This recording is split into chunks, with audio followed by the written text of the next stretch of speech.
നമസ്കാരം. നാടിന്റെ നാഴന്നേരും നാട്ടുവട്ടം വാർത്തകളിലേക്ക് സ്വാഗതം. ഞാൻ ആർത്തുളസി. ഇന്ന് നമ്മൾ കൂടുതൽ വാർത്തകളൊന്നും കൊടുക്കുന്നില്ല. നമ്മുടെ നാട്ടിൽ ഒരു കലാമാമാങ്കം നടക്കുമ്പോൾ കുട്ടികളുടെയും അധ്യാപകരുടെയും രക്ഷിതാക്കളുടെയും കുറെ നാളത്തെ അധ്വാനം അത് ഫലം കാണുന്ന ദിനങ്ങളാണ് കടന്നു പോകുന്നത്. അതുകൊണ്ട് മറ്റു വാർത്തകളല്ല ഇന്ന് തൽക്കാലം ഒഴിവാക്കുന്നു. കലോത്സവ വാർത്തകളിലേക്ക് മാത്രം പോകുന്നു. നമുക്ക് നാട്ടുവട്ടം വാർത്തകൾ കാണാം. ഇന്നത്തെ സ്വർണ്ണവില ഗ്രാമിന് 7085 രൂപ, പവന് 56,680 രൂപ. ഇന്നത്തെ സ്വർണ്ണവില നിങ്ങൾക്കായി സമർപ്പിക്കുന്നത് Chinnoos fashion jewellers, hospital junction, Kundara.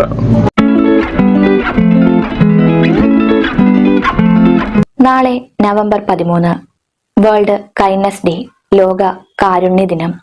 ആദ്യത്തെ രക്തരൂക്ഷിത ഞായർ ലണ്ടനിലെ ട്രഫൽഗൺ സ്ക്വയറിൽ സോഷ്യലിസ്റ്റുകളുടെ കലാപം നടന്ന ദിവസം 1887 വിറ്റാമിൻ കെയും അതിന്റെ ഘടനയും കണ്ടെത്തിയതിന് നോബൽ സമ്മാനം ലഭിച്ച അഡ്വേർഡ് ഡോയ്സി ജന്മദിനം. ശ്രീകണ്ഠേശ്വരം ജി പത്മനാഭപിള്ള രചിച്ച ശബ്ദതാരാവലിയുടെ ആദ്യ സഞ്ചിക പുറത്തിറക്കിയ ദിവസം. 1998 രൂപീകൃതമായൊരു അന്താരാഷ്ട്ര ദിനമാണ് ലോക ദയാദിനം. ലോകമെമ്പാടും ദയ പ്രോത്സാഹിപ്പിക്കുന്നതിനായി ഈ ദിവസം ആചരിക്കുന്നു. United States, Canada, Japan, Australia, UAE എന്നിവയുൾപ്പെടെ നിരവധി രാജ്യങ്ങളിൽ ഇത് ആചരിക്കുന്നു. ഏറ്റവും പ്രധാനപ്പെട്ടതും ഏകീകൃതവുമായ മാനുഷിക തത്വങ്ങളിലൊന്ന് പ്രതിഫലിപ്പിക്കാനുള്ള അവസരമാണ് ലോക ദയാദിനം നമുക്ക് നൽകുന്നത്.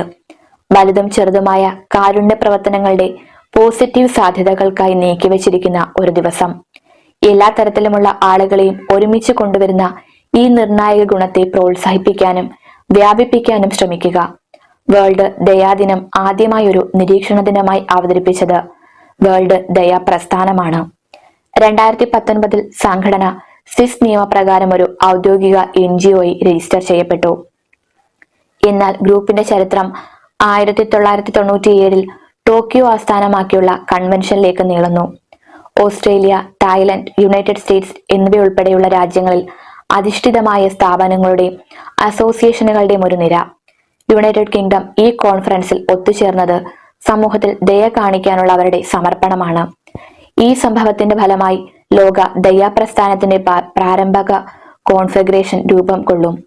ദയയുള്ളതും കൂടുതൽ അനുകമ്പയുള്ളതുമായൊരു ലോകം കെട്ടിപ്പടുക്കാൻ ഒരുമിച്ച് ചേരുമെന്ന പ്രതിജ്ഞ പ്രസ്താവിക്കുന്നതിനുള്ള അവരുടെ ആരംഭത്തിന് രേഖാമൂലമുള്ള പ്രഖ്യാപനം.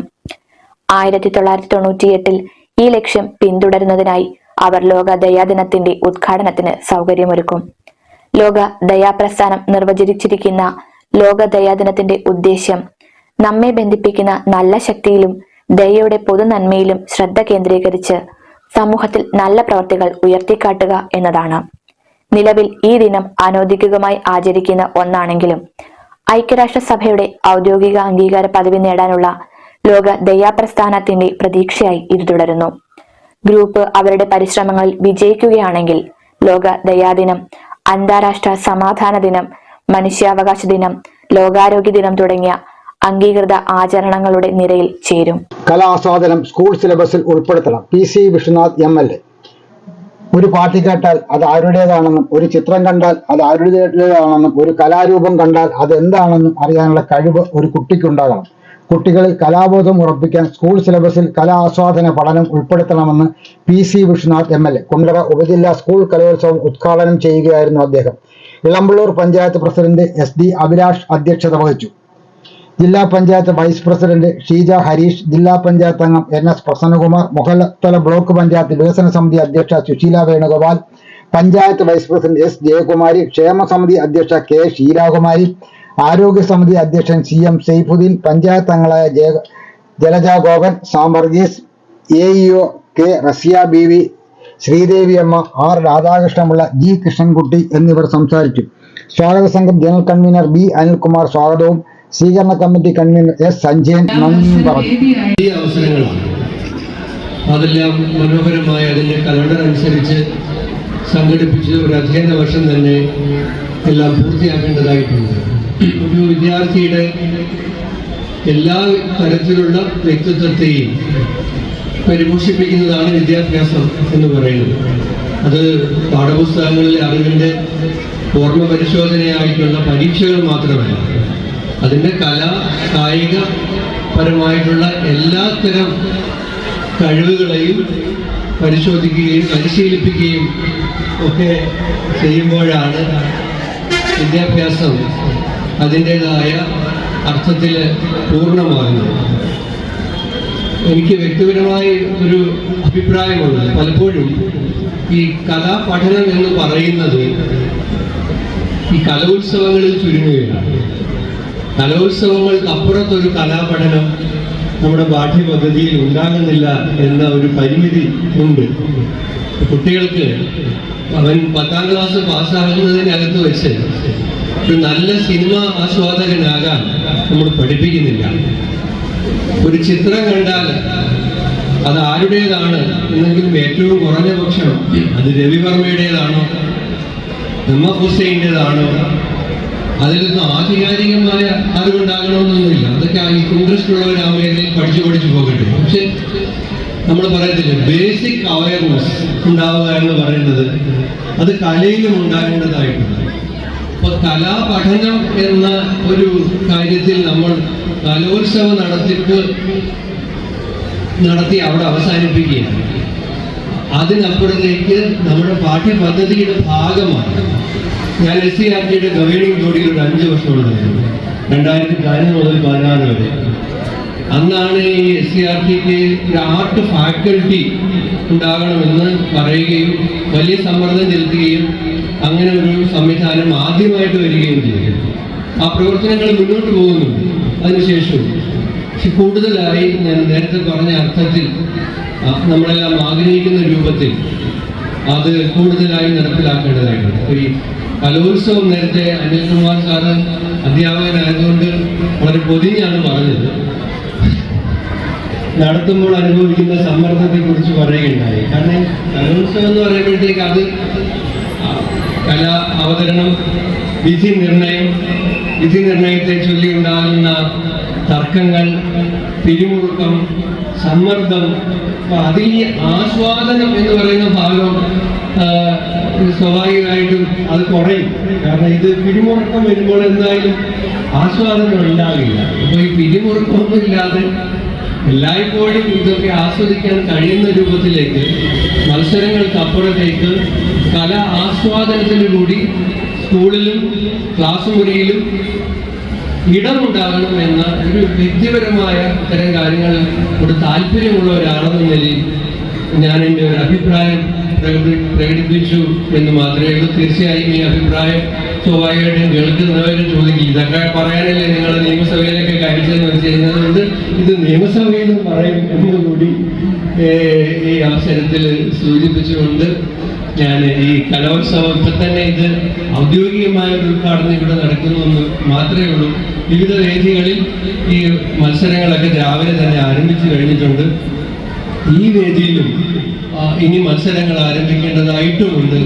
അതുകൊണ്ട് ഇത്തരം കലോത്സവങ്ങളുടെ ഉദ്ഘാടന സമ്മേളനങ്ങൾ ദീർഘ പ്രഭാഷണങ്ങളുടെ വേദി ആകാൻ പാടില്ല എന്നതുകൊണ്ടും ഞാൻ എൻ്റെ പ്രസംഗം ചുരുക്കുകയാണ്. ഞാൻ എൻ്റെ പതിവ് മുടക്കുന്നില്ല, കലോത്സവമായതുകൊണ്ടാണ്.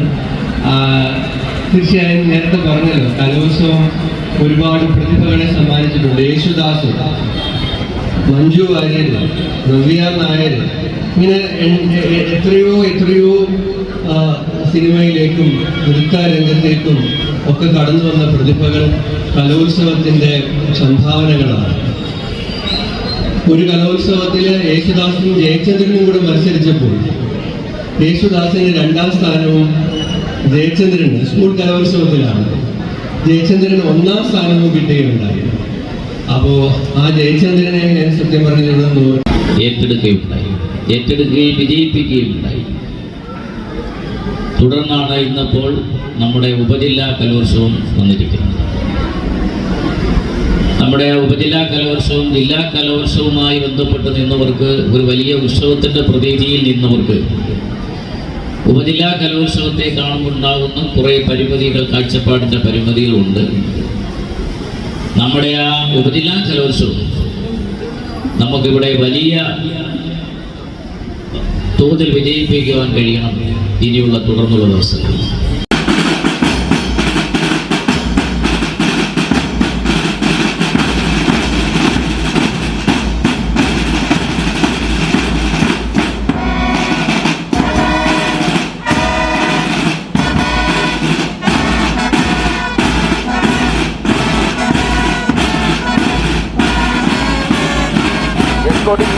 ശ്രദ്ധിച്ചു. മാപ്പിളപ്പാട്ട് പോയി പങ്കെടുക്കേണ്ട കുട്ടികൾ വേഗം ജസ്റ്റ് നമ്പർ ഏറ്റുവാങ്ങണമെന്ന് അറിയിക്കുന്നു. മത്സരം ഏതാനും നിമിഷങ്ങൾക്കകം ആരംഭിക്കുന്നതാണ്. മാപ്പിളപ്പാട്ട് പോയി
समाप्त है। ले जाने के लिए अनुमति चाहता हूँ।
അമ്മേ, ഇതെങ്ങനെയുണ്ട്?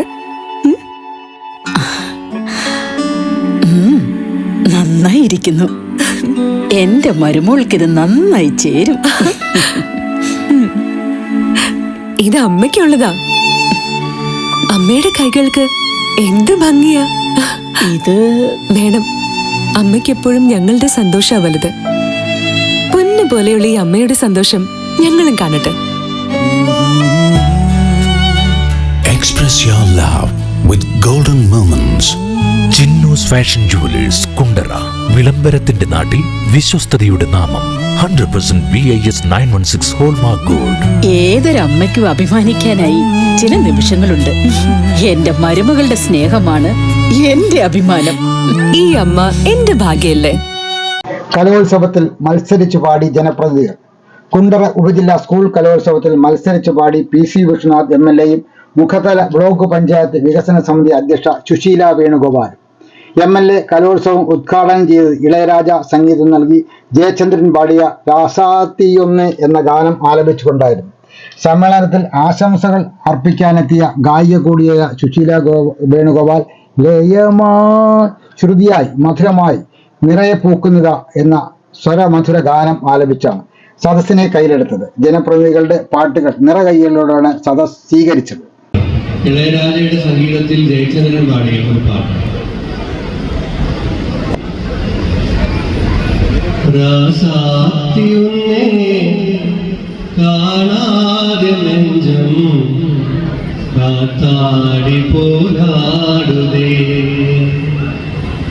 രാസാത്തിയൊന്നേ കാണാതെ നെഞ്ചം കാത്താടി പോരാടുതേ.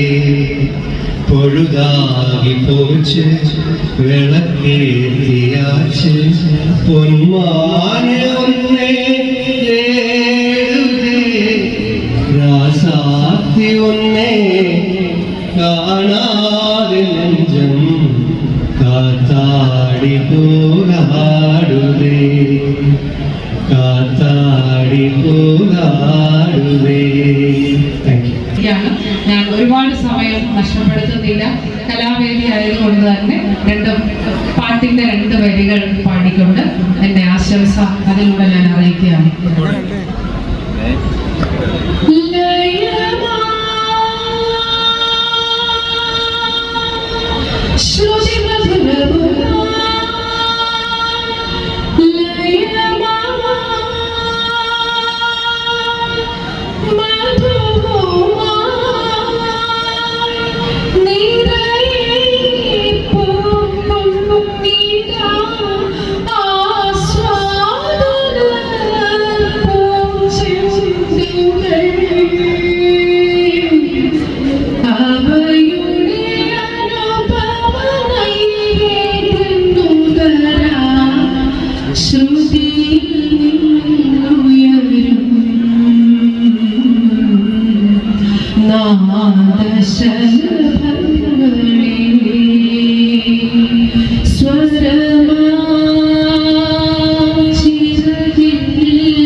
ലക്ഷ്യത്തിലേക്കുള്ള വഴി അന്വേഷിക്കുകയാണോ നിങ്ങൾ? ഉന്നത വിജയം നിങ്ങളുടെ ആഗ്രഹമാണോ? ഫുൾ A+ നിങ്ങളുടെ സ്വപ്നമാണോ? ആദ്യമെത്താൻ അറിവിൽ തുടങ്ങണം, ആഴത്തിൽ തുടങ്ങണം. മികച്ച വിജയം യാഥാർത്ഥ്യമാക്കാൻ വേണൂസിലേക്ക് സ്വാഗതം. എല്ലാ ക്ലാസുകളിലേക്കുമുള്ള അഡ്മിഷൻസ് ആരംഭിച്ചിരിക്കുന്നു. വേണൂസ് കോളേജ്, കുണ്ടറ, ഇളമ്പള്ളൂർ, കുഴുമതിക്കാട്, ചൊവ്വള്ളൂർ. അധ്യാപകരുടെ ഓർമ്മകൾ ഓവറോൾ ട്രോഫികളായി. ഒപ്പം ജോലി ചെയ്തിരുന്ന അധ്യാപകരുടെ ഓർമ്മകൾ കലോത്സവത്തിലും മാനിക്കപ്പെടുന്നു. അധ്യാപികയായിരുന്ന ശ്രുതിയുടെ ഓർമ്മയ്ക്കായി ഏർപ്പെടുത്തിയ ഹയർ സെക്കൻഡറി വിഭാഗം ഓവറോൾ ട്രോഫിയും പ്രേംനാഥിന്റെ ഓർമ്മയ്ക്കായി ഏർപ്പെടുത്തിയ ഹൈസ്കൂൾ വിഭാഗം ഓവറോൾ ട്രോഫിയും PC Vishnunath MLA trophy committee കൈമാറി. Trophy committee convener Nadir Shah, joint convener Muhammad Mithiraj എന്നിവർ ട്രോഫികൾ ഏറ്റുവാങ്ങി. PC Sreekumar, MP Jayashree, GR Azharuddin, Sunil Kumar, Neethumol, Sheeja എന്നിവർ പങ്കെടുത്തു.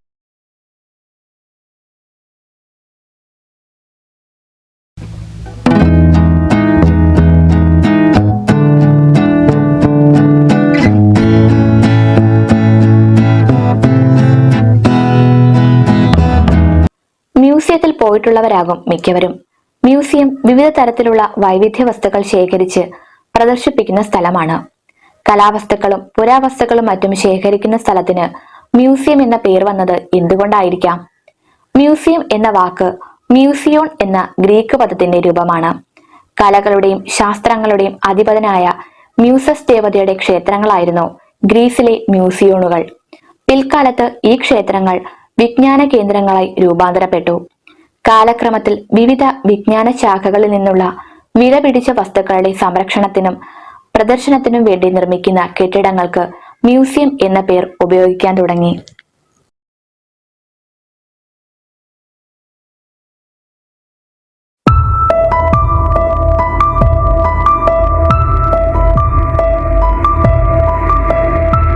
രസകരമായൊരു നർമ്മഭാവന വാട്സപ്പിൽ കണ്ടതാണ്.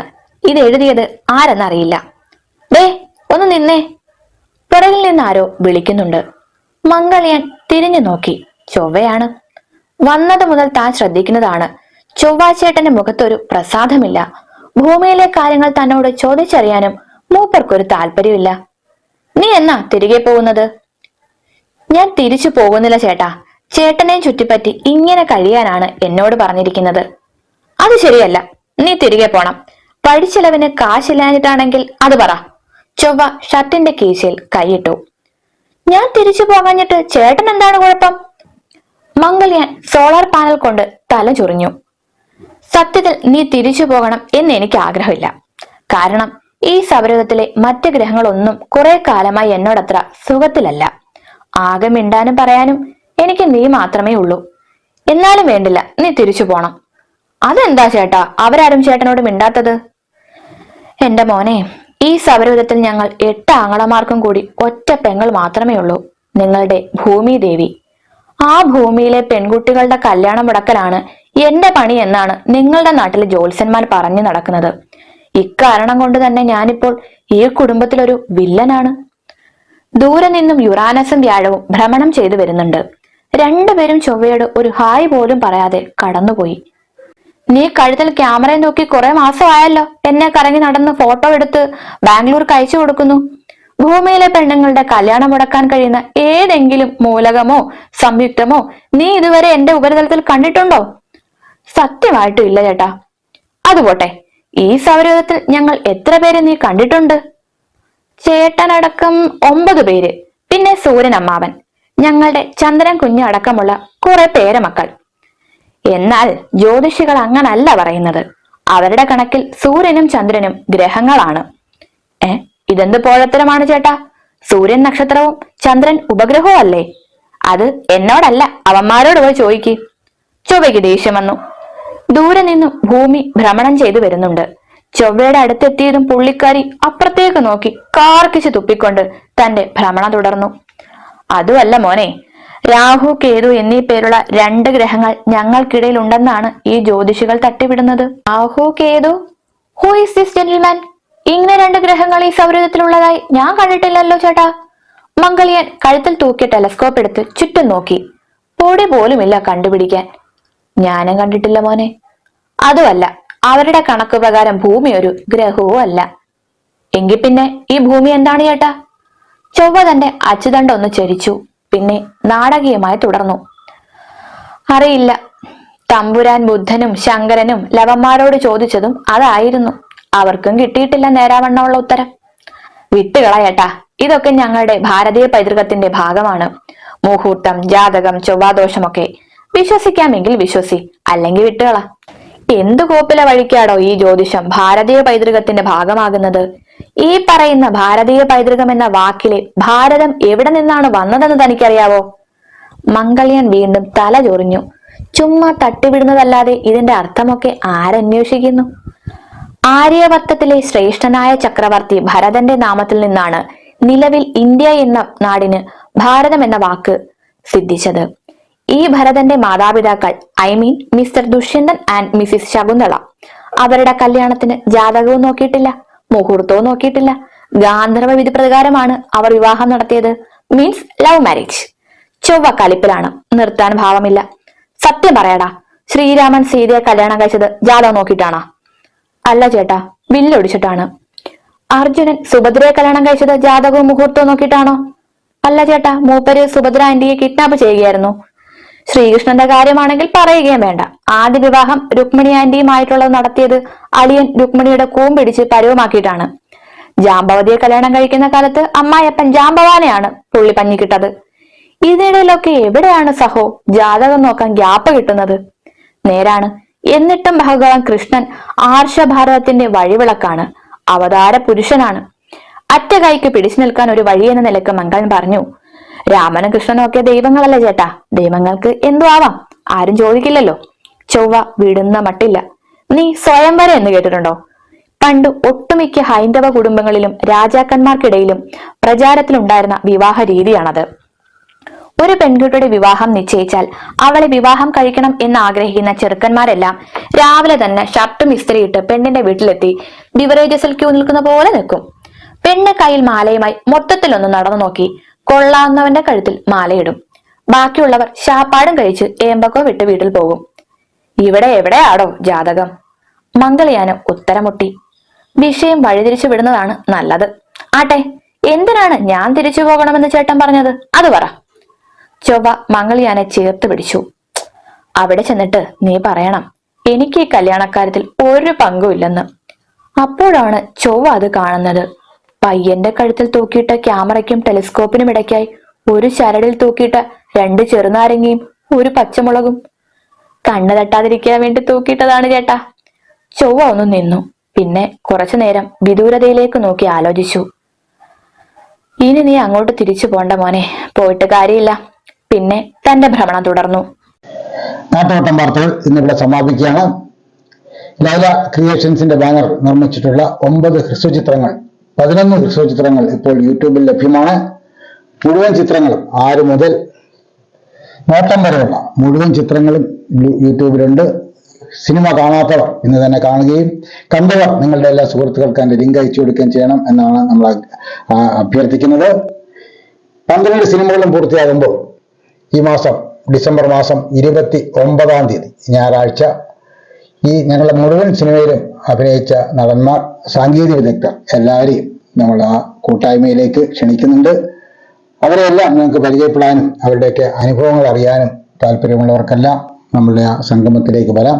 നിങ്ങളെ ഓരോരുത്തരെയും ഡിസംബർ 29-ന് ഉച്ചയ്ക്ക് 2:30 മണി മുതൽ ആരംഭിക്കുന്ന ലൈല ക്രിയേഷൻസ് കുടുംബ സംഗമം മെഗാ ഈവന്റിലേക്ക് സ്നേഹപൂർവ്വം സ്വാഗതം ചെയ്യുകയാണ്. നിങ്ങൾ ഓരോരുത്തരും എത്തിച്ചേരും എന്ന് പ്രതീക്ഷിക്കുന്നു. നാളെ രാത്രി പരസ്പരം നമുക്ക് വീണ്ടും നമ്മുടെ മൊബൈൽ ഫോണുകളിലൂടെ കാണാം. അതുവരെ നാട്ടുപട്ടം ടീമിന്റെ സ്നേഹം, ആദരം.